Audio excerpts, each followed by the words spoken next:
Yalan şöhret olan bir güldür. Pul her derdi sağaltmaz mümkündür. Bir isteyen, bir doğru yürek dünyalardan daha üstündür. Gecelerde tek kalan insan sessiz ağlar, duymaz hiç zaman. kızıl tahtlar Boştur sevgisiz, sevgi varsa var bütün cahan. Bu hayat hoşbehtlik değil, sahte gülüş yüreğe meyil değil. En büyük var devlet bu dünyada, temiz geldir başka şey değil.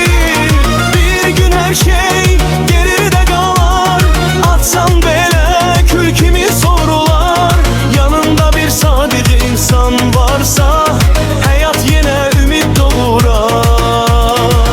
Bu hayat sevgi satılmaz, gel balışmaz, puldan yanmaz. Bir damla saf mehabbet üçün bütün dünya bele çatmaz.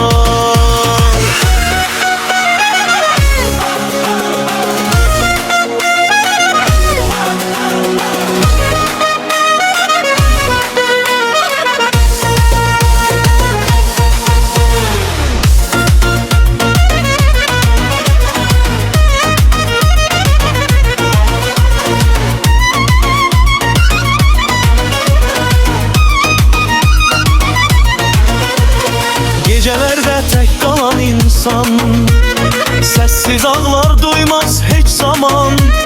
Kızıl tahtlar boştur sevgisi, sevgi varsa var bütün cahan. Gecelerde tek kalan insan Sessiz ağlar, duymaz hiç zaman. kızıl tahtlar Boştur sevgisiz, sevgi varsa var bütün cahan. Bu hayat hoşbehtlik değil, sahte gülüş yüreğe meyil değil. En büyük var devlet bu dünyada, temiz geldir başka şey değil. Bir gün her şey geride kalar, atsan bele kül kimi sorular.